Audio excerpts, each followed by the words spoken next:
뉴스타파 기자 김경래 최강 시사.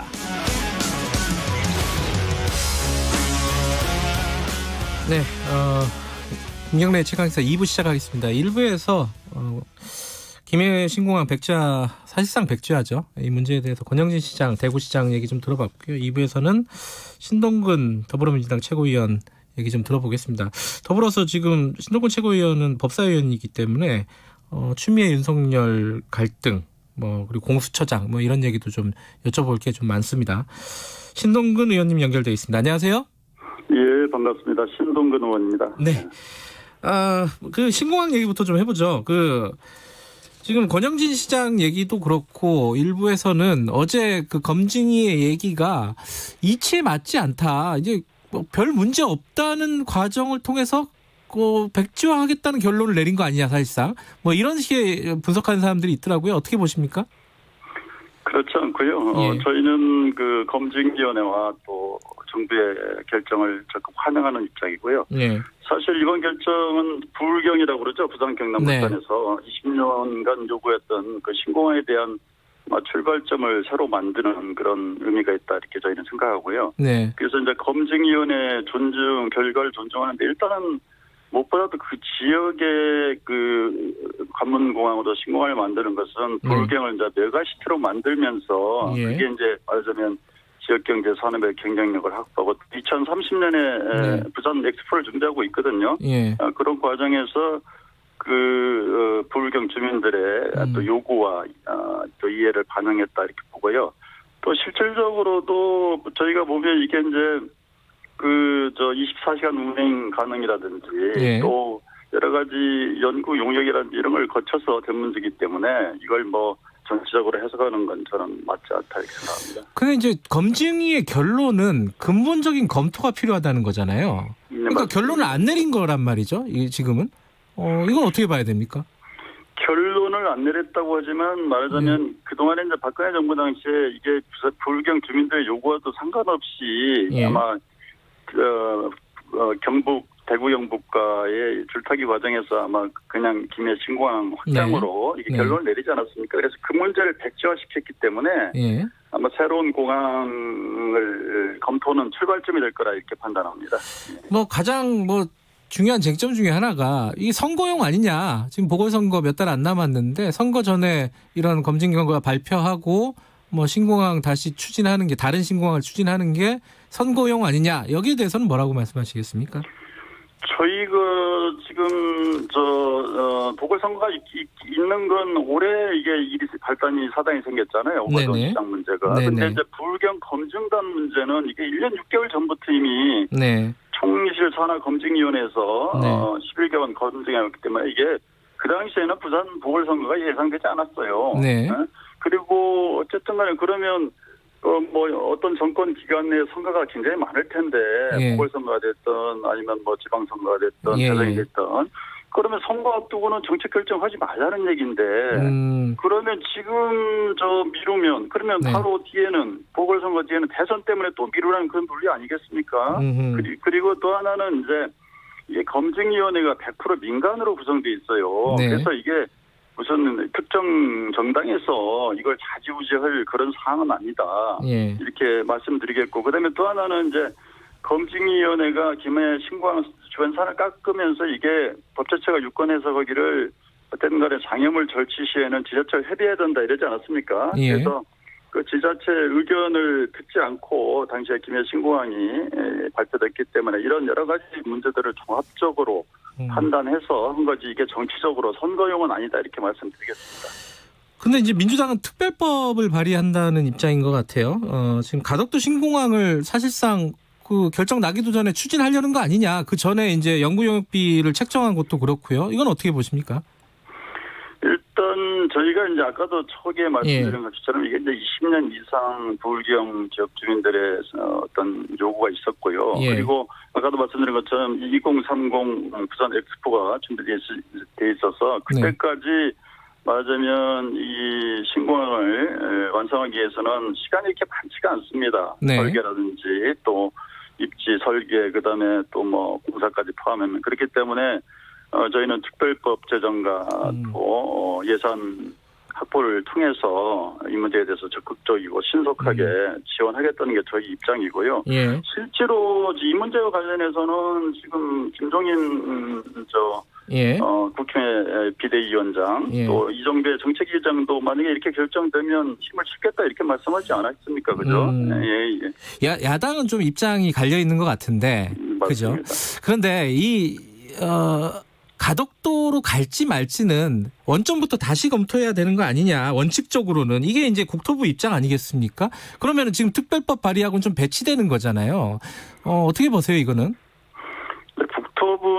국토부는 그간에 정권과 상관없이 쭉 추진했던 일련의 관성적인 정책 결정 관행이 있었다고 저는 보고요. 네. 그런 점에서 저는 국토부가 아마 그렇게 발표한 거라고 보고 그러나 아까도 말씀드린 것처럼 어떤 데 입지를 할 건가는 저는 첫째는 공항으로서 입지가 제일 중요하겠죠. 그죠? 예. 소음 문제라든지 24시간 비행이 가능하냐, 안전하냐. 네. 또 그게 이제 여러 가지 접근성이 좋냐, 여러 가지 문제들이 고려돼야 되겠지만 무엇보다 또 그 지역 지자체나 주민들의 요구사항이 저는 굉장히 중요하다 이렇게 보고요. 네. 그런 수용성을 전혀 검토하지 않고 정책을 채울 수는 없기 때문에 저희는 이 문제에 대해서는 부산 가덕도로 결정된 건 아니지만 지역 주민들의 요구가 많고 또 실질적으로도 그 문제에 대해서는 여야 간에 서로 합의할 수 있는 부분이 있다 이렇게 봅니다. 근데 거기 이제 야당 쪽에서는 그 얘기도 해요. 이제 4대강 같은 사업도 이제 타당성 조사나 이런 것들을 패싱을 하고 진행된 측면들이 굉장히 많잖아요. 이번도 이렇게 되면은 나중에 문제되는 거 아니냐. 이 걱정에 대해서는 어떻게 보십니까? 저희가 지금 타당성 용역비를 이번에 세우려고 그러고 있죠. 그래서 그 부분에 대해서는 저희가 용역 진행할 거고 또 실제로 지난번 김해 신공항을 결정하는 과정에서도 가덕도 신공항이라든지 다른 데를 전혀 검토하지 않은 게 아니거든요. 가덕도가 3등 했잖아요, 그때. 네, 물론 그렇긴 합니다만 그래도 어쨌든 간에 검토했던 그런 사안들이 있다 이렇게 말씀드리겠습니다. 지금 이제 내년 선거 때문이라고 이제 야당은 보는 시각들도 꽤 있는 것 같은데. 그런데 지금 이제 그러니까 대구 경북 지역 주민들은 아까 이제 대구 권영진 시장도 얘기했지만은 영남권 신공항을 만든다고 하면서 가덕도에다 만들면은 이게 대구 경북은 소외되는 거 아니냐. 이 부분은 좀 고민될 것 같아요. 민주당 입장에서도. 어떻게 보세요? 네, 저희가 그 부분도 일종의 고민되지 않는 부분은 아닙니다만 어쨌든 대구는 대구 신공항을 얼마 전에 발표하지 않았습니까? 그래서 저는 대구 신공항이 그 부분에 대한 물론 완전치는 않지만 일정하게 보완책이 될 수가 있다 이렇게 생각을 하고 있습니다. 신공항 문제 하나만 더 여쭤볼게요. 조영 원내대표가 이거 감사받아야 된다 이런 얘기했잖아요. 김종인 위원장과는 좀 다르게. 이거 어떻게 보십니까? 우선 자기 당의 정책부터 조율하는 게 필요한 것 같고요. 김종인 대표 찬성하고 이정배 정책에도 찬성하고 부산시 만약에 보궐선거 나오면 이거 반대하겠습니까? 저는 반대하지 못할 거라고 보고요. 그러면서 이제 저는 이 문제를 들고 나온 건 이 월성 1호기 문제도 사실은 이게 어떤 정책에 대해서 감사원이 감사하는 거 아니거든요. 근데 자기 입맛에 맞지 않는다고 말하자면 감사원을 정쟁에 끌어들이고 이게 안 되니까 검찰에 또 수사 의뢰해서 청부 수사하고 이렇게 말하자면 정치적으로 또 정책적으로 판단하고 결정하고 국민의 여론을 수렴해야 될 일들을 이걸 무조건 검찰이나 감사원의 판단에 맡기고 저는 그건 정쟁화 시키려는 의도이고 옳지 않다 이렇게 생각하고 있습니다. 어쨌든 선거 때문에 야당도 이렇게 적극적으로 반대하기는 쉽지 않다고 아까 신동근 의원께서도 말씀하셨는데 이 선거 때문에 그럼 이 중요한 의사결정이 좀 두루뭉술하게 거기 넘어가가지고 나중에 큰 문제가 되는 거 아니냐 혹시 국민들은 이 걱정도 있을 거예요 분명히. 아니 선거 때문에 그게 아니고 저는 오히려 김해 신공항 과정이 저는 박근혜 정부 당시에 선거를 앞두고 졸속으로 저는 결정된 사안이다. 사실 김해 신공항이 안전성 문제 산을 깎아내야 되고 또 이게 V자의 활주로가 여러 가지 한계가 있다라고 분명히 그 당시에도 엄청나게 문제 제기를 했고 불경 주민들 또 지자체 단체들은 다 반대했거든요. 그 당시 지자체 단체장은 우리 쪽도 아니고 야당 쪽이었습니다. 그럼에도 불구하고 그걸 강행 결정한 것이 오히려 잘못된 것이지. 그걸 다시 바로잡겠다. 그리고 지역 주민들이 요구하고 또 그 지역 발전을 위해서 결정하겠다는 게 잘못은 아니죠. 알겠습니다. 이 얘기는 뭐 앞으로 좀 지켜보도록 하고요. 그 공수처 얘기 좀 여쭤볼게요. 오늘 민주당이 후보 추천 마지노선으로 정한 날이죠, 오늘이? 네, 맞습니다. 오늘까지 나올까요? 어떻게 예상하십니까? 저는 역시 예상했던 대로 저는 공수처장 추천이 파행으로 가고 있다 보는데요. 파행으로? 예. 네, 말하자면 이게 이제 국민의힘이 그동안 넉 달을 갖다가 이게 지금 공전시켜 온 거 아닙니까? 예. 그러면서 뭐 마지막에 뭐 어거지로 추천하면서 추천위원을 또 뭐 공수처는 태어나서는 안 될 괴물이라고 그러는데 공수처를 반대하는 분이 공수처장을 추천한다는 건 사실은 이게 논리 모순인데 그런 분들을 추천했고 또 지난 2차 회의 결과를 보니까 이게 통상적으로 추천을 절차라 같으면 이게 정상적인 것 같은 경우는 첫 번째 회의를 하면 회의 운영 방식과 일정을 정할 거고, 그죠? 그다음에 어떤 분을 추천해야 될지 원칙을 정할 거 아닙니까, 그죠? 그럼 원칙이 정해지면 그 원칙에 의해서 압축을 시킬 거 아닙니까? 예를 들어서 배제부터 한다든지, 10인을 8인으로 압축한다든지 그런 과정이 아니고 뜬금없이 중간에 자료가 부족하다 이러면서 일방적 요구만 했거든요. 그러니까 저는 이게 순조롭게 오늘 됐으면 다행이겠는데 저는 이게 과연 될까. 그래서 제가 오죽하면 지난 우리 최고위원 모두반에서 돌덩이에서 꽃이 피기를 기다리는 그런 헛된 소망 아닌가 이런 얘기까지 했겠습니까? 그런데 이제 사실은 마지노선이라고 하는 거는 오늘까지 안 되면 그다음에 어떤 액션이 있을 거다. 사람들은 그렇게 생각할 수 있지 않겠습니까? 민주당이 맞습니다. 그러면은 공수처법 개정하거나 이런 조치를 취하게 되는 건가요? 저희가 아시다시피 아까도 말씀드린 것처럼 7월 10일이 이게 공수처 출범일인데 벌써 4달 이상이 공정이 돼 있거든요. 그래서 저희가 말 그대로 기다리고 인내와 끈기를 가지고 기다려 왔는데 더 이상은 저희가 기다릴 수 없다. 그리고 국민들도 이 검찰개혁 문제를 가지고 벌써 1년 이상 이렇게 지속되면서 피로감을 굉장히 느끼고 있습니다. 그래서 저는 검찰개혁을 위해서도 그렇고 또 국민들의 여망을 위해서도 반드시 공수처장을 신속하게 저는 추천해서 이 검찰개혁 국면을 완료시켜야 된다 이런 생각을 갖고 있기 때문에 오늘 안 되면 정기국회 내에서 이 공수처법 개정안을 통과시키기 위해서는 지금 12월 9일이 마지막 본회의를 잡혔지 않습니까? 그렇다면 그 전에 저희들은 지금 25일로 법사위 소위가 지금 예정되어 있습니다만은 소위와 또 전체 상임위 통과를 통해서 법안을 상정할 수밖에 없다 이렇게 저희는 명확하게 말씀드립니다. 오늘 안 되면은 법안 통과를 추진하겠다 이런 말씀이시네요. 네, 그렇습니다. 그건 이낙연 대표님을 비롯해서 김태현 대표도 누차 밝혔고 저희 최고위원들도 모두 발언해서 밝혔던 바가 있습니다. 근데 야당에서는요. 주호영 원내대표가 그 얘기를 했잖아요. 청와대 감찰관하고 같이 가보자. 특별감찰관하고. 특별감찰관 이게 3년째 공석이잖아요. 그건 맞는 얘기고요. 요거 정도는 들어줄 수 있는 건가요? 어떻게 되는 건가요? 이거는? 저는 뜬금없는 얘기라고 보고요. 공수처 출범을 지연시키기 위한 핑계일 뿐이죠.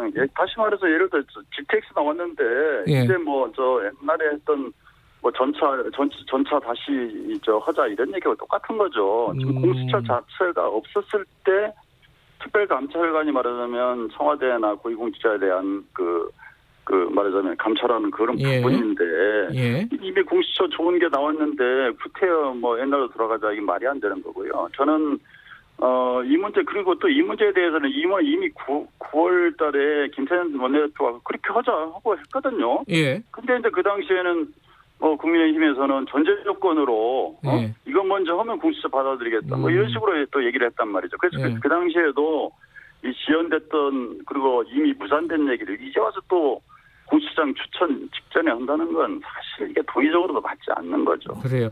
근데 이게 좀 이상한 게 3년 넘게 한 4년째 횟수로는 지금 공석이잖아요. 이거는 사실 공수처와 관계없이 좀 문제가 있는 거 아니에요? 그런 부분들에 대해서는 나름대로 당시에 있었던 이석수 특별 감찰관 문제도 그렇고 그 당시에도 사실 이게 굉장히 파행적으로 운영되었던 그런 여러 가지 과정들이 저는 있었을 것이다 이렇게 봅니다. 윤석열 총장 관련돼서 이낙연 대표께서 거취를 언급을 한 겁니다. 사실 본인이 선택을 해야 된다. 지금처럼 정치적인 중립성 시비나 검찰권 남용 논란 이걸 불식시킬 마음이 없다면 선택을 해라. 이거 나가라는 얘기 아닙니까? 그죠? 그건 뭐 전제 조건이 달린 문제니까요. 예. 저희가 뭐 통장 임기는 뭐 일정하게는 보장돼 있지 않습니까? 예. 그러나 이제 뭐 예를 들어서 정책 중립성이 훼손되거나 네. 또 여러 가지 직무를 도저히 수행할 수 없을 정도의 문제가 있거나 네. 뭐 범죄 사실이 됐든 아니면 윤리의 예. 문제가 있든 뭐 그런 경우에 있는 경우는 우리가 또 실질적으로 검찰총장의 임기가 뭐 완벽하게 뭐 항상 2년이 보장됐던 건 또 아니니까요. 그런 말씀할 수 있다 이렇게 보입니다. 근데 여당 대표가 임기 보장된 말씀하신 임기가 보장된 총장, 검찰총장에 대해서 이제 거취 문제를 얘기하는 게 적절하냐, 뭐 이렇게 보는 시각도 있을 것 같아요. 이거는 부담스럽지 않으십니까? 아니 오죽하면 그런 얘기를 했겠습니까? 오죽하면 예. 그렇게 봐야 되고요. 예. 근데 이게 사실 추미애 윤석열 이 갈등이 너무 오래돼가지고 누가 옳든 그르든 간에 피로감이 쌓인 건 사실인 것 같습니다. 국민들 사이에 어떤 방식으로든지 좀 해결을 해야 된다. 뭐 인사가 될 텐데 어떻게 해결이 돼야 된다고 보세요? 저희는 이렇게 봅니다. 그러니까 예. 이 지금 추미애 장관과 윤석열 총장의 갈등 문제도 결국은 저는 갈등의 본질은 검찰 개혁에 대한 저는 저항이다 이렇게 보고요. 네. 뭐 실제로 검찰 총장이 대체적으로 수사 지휘권이라든지 이런 문제에 대해서 본인이 받아들이지 못할 경우에는 사표를 썼거든요. 그러니까 이게 이제 그러지도 않으면서 앞에서는 받아들인다고 뒤에서는 저항하고 좀 이런 문제들이 됐고 물론 이제 추미애 장관과 윤 총장 두 분의 캐릭터가 굉장히 저는 봤을 때는 강한 것 같아요. 그러다 보니까 이제 예. 강대강이 부딪히다 보니까 실제로 제도 개혁은 뒷전으로 가고 사람과의 갈등과 마찰만 예. 보이는데 예. 근데 또 한편으로 보면 저는 뭐 추 장관 행보를 보기에 뭐 굉장히 좀 이렇게 세게 보이시겠지만 저는 추 장관 정도의 정치적 그 무게감과 강단 뭐 이런 게 없었으면 사실 그렇죠 검찰의 개혁에 대한 저항을 과연 견딜 수 있을까 학자 같은 분이 모셨으면 뭐 그런 생각도 해보게 됩니다. 그래서 저는 그리고 또 하나는 이제 윤석열 총장의 검찰도 저는 결국은 공수처 설치와 또 검경 수사권 조정 그다음에 검찰 수사 관행 개선이라든지 이런 제도 개혁이 완성되고 나면 저는 과도기적으로 이런 현상들이 나타나고 있다. 그래서 아까도 처음에 말씀드린 것처럼 국민의 피로감도 있기 때문에 조속하게 공수처 설치를 및 검찰 개혁을 완료해서 이 국면을 좀 전환시킬 필요가 있다 이런 생각을 갖습니다. 두 분은 그냥 놔두고 검찰 개혁이라든가 공수처 설치 이쪽으로 집중하겠다 이런 말씀이신 건가요? 그러면? 저희가 12월 내에 지금 공수처까지 다 완료하겠다는 거 아니겠습니까? 그래서 조기에 검찰 개혁 완료하는 방향으로 가겠다. 그리고 나면 그 다음에 거치 문제는 뭐 이러저런 문제가 그건 또 어떻게 보면 뭐 그런 얘기를 저희가 뭐 얘기를 합니다만은 대통령의 고유의 인사권 아니겠습니까? 예. 그 국민의힘 쪽에서는 지금 추미애 장관 관련해 가지고요 권력형 사법방해죄.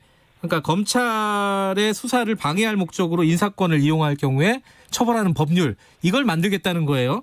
이게 사실 추미애 장관 겨냥한 법일 것 같은데 이거 어떻게 생각하세요? 말도 안 되는 거죠. 다시 말해서 뭐 추미애 장관의 소위 말한 그 검찰총장에 대한 수사 지휘권 문제 때문에 그러는 것 같은데 저는 이건 권력형 사법 방해죄가 아니고 실제로는 무소불위 정치검찰 보호법이라 난 이렇게 말씀을 드리고 싶고요. 저희가 지금 보면 유일하게 선출되지 않으면서 마지막 그 무소불위의 권력의 성역으로 남은 데가 검찰이거든요. 지금 뭐 국정원이라는데 안기부 이런 국정원이나 이런 말하자면 군사정보기관도 다 개혁되고 있지 않습니까? 그런 상황에서 지금 핵심은 뭐냐면 이게 공수처 설치라든지 검경 수사권 조정을 통해서 검찰의 권한 분산과 민주적 통제거든요. 이게 선출되지 않는 권력이면서 말하자면 독립성만 주장하면서 무소불위의 권력을 통제도 안 받으면 이게 사실 문제가 있는 거거든요. 그래서 그 민주적 통제에 말하자면 그나마 방안 중에 몇 가지가 있는 게 인사권하고 예산권하고 그다음에 검찰총장에 대한 수사 지휘권이거든요. 이걸 없애버리겠다면 검찰 개혁하겠다는 얘기가 아니고 무소불위의 검찰을 더 강화시켜주겠다 이런 얘기죠. 말이 안 되는 얘기라서. 알겠습니다. 오늘 여기까지 드릴게요. 고맙습니다. 네, 감사합니다. 더불어민주당 신동근 최고위원이었습니다.